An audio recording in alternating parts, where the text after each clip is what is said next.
Hi everyone, this is Veronica. आज का topic हमारा डिस्कशन का है इन्वेसिव स्पीशीज़ पे। और ये इन्वेसिव स्पीशीज़ कौन सी है? एक रेड स्लाइडर टर्टल है जो कि इंडिया की नेटिव टर्टल्स को एक खतरा, आप समझ सकते हैं कि इस टर्टल से खतरा हो सकता है हमारी नेटिव टर्टल्स को।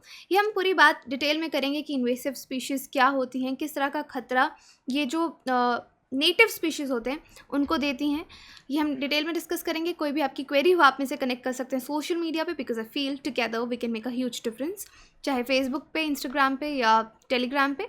पीडीएफ जो है वो आपको सिर्फ और सिर्फ मेरे टेलीग्राम चैनल पे ही मिलेगा। अब देखिए, ये जो रेड टर्टल की मैं बात कर रही हूँ, रेड ईयर्ड टर्टल, बहुत ही क्यूट सी टर्टल होती है। और यूजुअली इसको लोग, आप यहाँ पे पिक्चर में इसको देख सकते हैं, एज अ पेट भी घर में रखते हैं।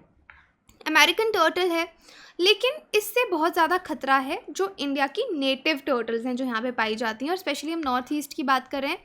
नॉर्थ ईस्ट में इंडिया में टोटल जितनी 29 वल्नरेबल नेटिव स्पीशीज़ हैं टर्टल एंड टोर्टाइजेस की, तो आप कह सकते हैं कि उनको खतरा है। और उनमें से 21 जो हैं वो नॉर्थ ईस्ट में पाई जाती हैं। 29 में से 21 टर्टल्स जो हैं आपको नॉर्थ ईस्ट में मिलेंगी। उनको इस टर्टल से बहुत खतरा है। यहाँ पे हम पेपर की बात करते हैं। अगस्त 2018 से जून 2019 के बीच में जो टीम है एनजीओ की, हेल्प अर्थ एनजीओ है, उन्होंने देखा रेड ईयर्ड स्लाइडर्स, ये इस टर्टल का नाम है। ये दीपोर बील वाइल्ड लाइफ सेंचुरी में इनको मिली। उसके बाद उग्रा तारा टेम्पल पॉन्ड गुवाहाटी में, दोनों जगह ये पाई गई। अब इस रेड ईयर्ड स्लाइडर को देख के जो आप कह सकते हैं कंजर्वेशनिस्ट है, वो थोड़ा सा डर गए, क्योंकि ये इन्वेसिव स्पीशीज़ जो है नेटिव स्पीशीज़ को ख़त्म कर देती है, उससे उसको बहुत खतरा हो जाता है। तो फाइनली उन्होंने ये चीज़ डिफरेंट जर्नल्स में भी, आप देख सकते हैं रेप्टाइल्स एंड एम्फीबियंस का जो जर्नल है वहाँ पर भी पब्लिश किया गया। एक अलार्म जो है फाइनली वो किसने दिया? मिज़ोरम यूनिवर्सिटी डिपार्टमेंट ने। देखिए, ये हम नॉर्थ ईस्ट की बात कर रहे हैं। इससे पहले 2 या ढाई महीने पहले सेम चीज़ केरला में हुई थी। इस रेड ईयर्ड स्लाइडर टर्टल को लेकर एक बच्चा था जिसने पॉन्ड से ये टर्टल को उठाया था और उसके बाद उसका पिक्चर फेसबुक पे पेस्ट किया था। थैंकफुली किसी वाइल्ड लाइफ कंजर्वेशनिस्ट ने देख लिया और उन्होंने कहा कि इमीडिएटली रिपोर्ट किया जाए कि ये टर्टल कहाँ मिली है और इसको यूं ही वाइल्ड में ना छोड़ा जाए। तो देखिए, यहाँ पे भी मिज़ोरम यूनिवर्सिटी ने एक अलार्म रेज किया कि ये सही बात नहीं है रेड ईयर्ड स्लाइडर टर्टल का यहाँ पे मिलना, क्योंकि इससे नेटिव स्पीशीज़ को खतरा होगा। एक ही हमारा यहाँ पे कंसर्न है। अब रेड ईयर्ड स्लाइडर टर्टल जो है, इसका देखिए साइंटिफिक नेम क्या है? ट्राकिमस क्रिप्टा एलिगेंस। और इसका नाम रेड ईयर्ड क्यों है? कि इसके कान वाले एरिया में आप देख सकते हैं यहाँ पे रेड स्ट्राइप्स हैं। जहाँ पे ईयर्स होने चाहिए वहाँ पे आपको रेड स्ट्राइप्स नज़र आएंगी, तो इस पे इसका नाम ये है। और ये देखिए, ये जो टर्टल है ये ओमनीवोरस है। ओमनीवोरस यानी ये प्लांट्स पे भी फीड करती है, एनिमल्स पे भी फीड करती है। उसके बाद ये एग्रेसिव भी होती है, इसका नेचर थोड़ा एग्रेसिव भी है। जब आप शुरू में इसको देखेंगे ये इतनी छोटी होगी कि एक मैच बॉक्स है वहाँ पे भी फिट आ जाएगी, लेकिन धीरे धीरे ये बहुत बड़ी हो जाती है। और यूजुअली जो लोग इसको पेट रखते हैं, पहले तो उनको बहुत अच्छा लगता है कि क्यूट है, छोटी सी है, लेकिन जैसे ही अब उनके एक्वेरियम टैंक्स में घर में फिट नहीं हो पाती है, तो वो लोग क्या करते हैं, इसको वाइल्ड में यूँ ही छोड़ देते हैं। और वाइल्ड में अगर इसको छोड़ देंगे तो उससे नेटिव स्पीशीज़ को खतरा हो जाएगा, जो हमारा इकलौता कंसर्न है। अब देखिए, आप सोच रहे होंगे कि नेटिव स्पीशीज़ को खतरा कैसे होगा। तो यहाँ पे देखिए, पहले हम देखते हैं कि ये कहाँ की नेटिव है। रेड ईयर टर्टल जो है नॉर्दर्न मैक्सिको और यूएस की नेटिव है। और एक्सट्रीमली छोटे साइज़ की वजह से लोग इसको पेट रखते हैं शुरू में, जैसे मैंने आपको बताया। इसका मेंटेनेंस बहुत ईजी है और बहुत ही लो कॉस्ट है, बहुत ज़्यादा खर्चा नहीं आता इसको रखने का। लेकिन ये सब कुछ खा लेती है, पीछे कुछ नहीं छोड़ती। उससे क्या होगा? सपोज़ आप देखिए, कंपटीशन होता है नेचर में। आपके नेचुरल एनिमल्स हैं जो एक जगह पे पाए जाते हैं। सपोज़ मैंने आपको कहा 21 स्पीशीज़ हैं टर्टल्स एंड टोर्टाइजेस की जो नॉर्थ ईस्ट में पाई जाती हैं, वो उनका नेटिव एनवायरनमेंट है। लेकिन रेड टर्टल का वो नेटिव एनवायरनमेंट नहीं है। जब ये इन्वेसिव स्पीशीज़ एक जगह पे आ जाती है तो ये नेटिव स्पीशीज़ के साथ कॉम्पीट करने लगती है। किसके लिए कॉम्पीट करने लगती है? फूड के लिए। अब उनकी तो शायद स्पेसिफिक डाइट होगी, हैबिटेट में वो क्या खाते हैं, ये तो सब कुछ खा रही है। उनके लिए जो नेटिव स्पीशीज़ है उनके लिए खाना ही नहीं बचेगा। और उसके बाद इसका रिप्रोडक्टिव रेट भी अगर आप देखेंगे हायर है। इसके ऑफस्प्रिंग्स, ये बहुत ज़्यादा ऑफस्प्रिंग्स इसके रहते हैं, नेटिव स्पीशीज़ के इतने नहीं रहते।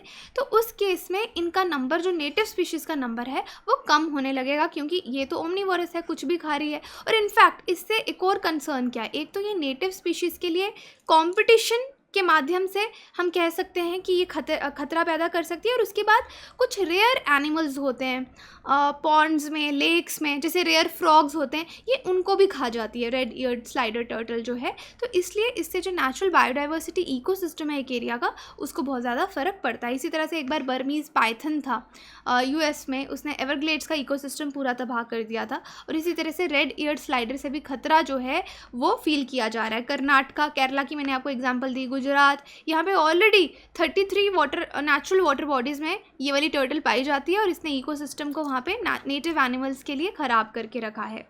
अब इंडिया के साथ साथ अगर ये इन्वेसिव स्पीशीज़ नॉर्थ ईस्ट पहुंच गई है तो ये ब्रह्मपुत्रा वाला और यहाँ पे जो रिवर इकोसिस्टम है इसको बिल्कुल ख़राब कर सकती है। वहाँ पे आप देख सकते हैं north east is crucial because north east is home to more than 72% of turtle and टोटाई 72% नॉर्थ ईस्ट में पाए जाते हैं। स्पीशीज़ जो हैं रेयर स्पीशीज़ भी हैं, अगर वो एक्सटिंक्ट हो गए या वो वल्नरेबल भी हैं, वो उनके नंबर्स कम होने लग गए तो इकोसिस्टम बहुत ख़राब हो जाएगा। तो यहाँ पे हमको क्या स्टेप्स लेने चाहिए इस तरह की इन्वेसिव स्पीशीज़ को रोकने के लिए, ये भी हम डिस्कस करेंगे। और डेफिनेटली जो लोग पेट्स रखते हैं, एक पॉइंट तो यहाँ पे क्या है, अवेयरनेस का भी है कि लोगों को भी अवेयर किया जाए कि इस तरह के पेट्स ना रखें। और जो ट्रेडर्स हैं जो इन पेट्स को बेचते हैं वो भी एक डेटाबेस जो है वो मेंटेन करें कि उनके पास ये वाली टर्टल कौन सी स्पीशीज़ की टर्टल या टॉर्टाइज आ रहा है, वो उसको क्या कर रहे हैं। और मोस्टली बहुत सारी कंट्रीज़ हैं जहाँ पे ये इल्लीगल है, इसका ट्रेड करना लीगल नहीं है। अब यहाँ पे देखिए कि red eared slider traded legally, लोग इसको जो आप कह सकते हैं कि ट्रेड करते हैं, लेकिन गवर्नमेंट को यहाँ पे कुछ रेगुलेशंस जो हैं वो लगाने चाहिए ताकि इन्वेसिव स्पीशीज़ को लोग एज पेट्स ना रख पाएँ।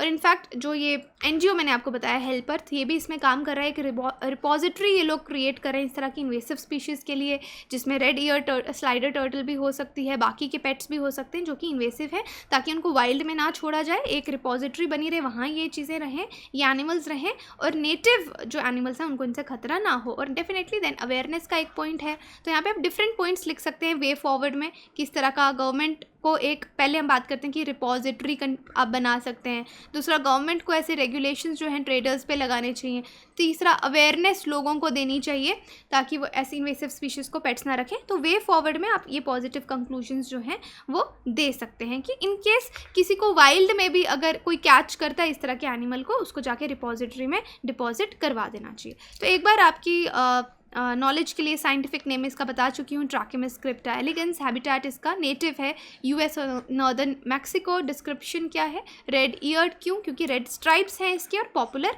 पेट है ये, स्मॉल साइज़ और लो कॉस्ट की वजह से, क्योंकि ये तो कुछ भी खा लेता है तो लो कॉस्ट है इसकी। इन्वेसिव स्पीशीज़, बार बार हम वर्ड यूज़ कर रहे हैं, तो इन्वेसिव स्पीशीज़ क्या होती हैं, जो एक जगह से बिलोंग नहीं करती। सपोज़ ये यूएस की नेटिव है, तो अगर ये इंडिया में आ जाएगी तो यहाँ की ये एग्जॉटिक स्पीशी बोली जाएगी या एलियन स्पीशीज़ बोली जाएगी, क्योंकि यहाँ से बिलोंग नहीं करती। और इन्वेसिव इसको कहा जाता है बिकॉज ये यहाँ के नेटिव जो स्पीशीज़ है उनको नुकसान पहुँचाती हैं, उनको आउट कम्पीट कर सकती हैं। इनका नेगेटिव इम्पैक्ट आप कह सकते हैं, जो एरिया है और वहाँ पे जो जानवर रह रहे हैं उन पे एक नेगेटिव इम्पैक्ट रहता है, क्योंकि इनका रिप्रोडक्शन रेट भी ज़्यादा है, ग्रोथ रेट भी ज़्यादा है, डिस्पर्सल एबिलिटी भी हाई है, सर्वाइवल रेट भी अच्छा है क्योंकि ये कुछ भी खा लेते हैं, किसी भी इन्वायरमेंटल कंडीशंस में रह लेते हैं, फिजियोलॉजिकली अडाप्ट कर लेते हैं। तो आप कह सकते हैं फिनोटिपिक प्लास्टिसिटी इनकी रहती है। अब एग्जॉटिक इन्वेसिव स्पीशीज़ हो गए, ये टर्म आ गई, एग्जॉटिक स्पीशीज़, एलियन स्पीशीज़ या इन्वेसिव स्पीशीज़। उसके बाद एक और वर्ड है नॉन इंडिजीनियस स्पीशीज़ या फिर बायो इन्वेडर्स। अगर इनमें से कोई भी टर्म आपको एक्सप्लेन करने के लिए आती है या प्रीलिम्स में पूछा जाता है तो ऑलमोस्ट इनका मतलब सेम है और इनका एक नेगेटिव इम्पैक्ट इकोसिस्टम या इन्वायरमेंट पे रहता है।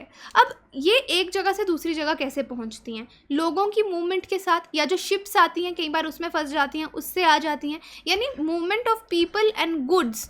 यहाँ पे एक अपॉर्चुनिटी मिलती है कि इन्वेसिव स्पीशीज़ दूसरी जगह पे इंट्रोड्यूस हो जाती हैं, या फिर नेचुरल कैलेमिटीज़ जैसे कोई सुनामी आ गई तब बह के कोई आ जाए, इस तरह से इन्वेसिव स्पीशीज़ जो है एक जगह से दूसरी जगह में इंट्रोड्यूस होती हैं। तो इसलिए ट्रेड पे और इनकी मूवमेंट ऑफ स्पीशीज़ पे स्ट्रिक्ट रेगुलेशन होना चाहिए, क्योंकि जितना जल्दी पता चलेगा कहीं किसी एरिया में इन्वेसिव स्पीशीज़ है तो उसका डिटेक्शन जल्दी होगा, उसको हम मॉनिटर कर पाएंगे और वहाँ से हटा पाएंगे इकोसिस्टम को बचाने के लिए, और इस स्पीशीज़ को स्प्रेड होने से बचा पाएंगे। नेगेटिव क्या है इसका इम्पैक्ट, आप देखिए कि हैबिटेट नेटिव स्पीशीज़ के लिए ख़त्म करेगी, और ये हैबिटेट जो है एक एरिया को उसको ऑल्टर कर देती है, चेंज कर देती है कि वहाँ वाले जो रहने वाले स्पीशीज़ हैं उनके लिए वो सूटेबल ही नहीं रहता, डिस्ट्रॉय कर देती है और एंडेमिक स्पीशीज़ को भी ख़त्म कर देती है।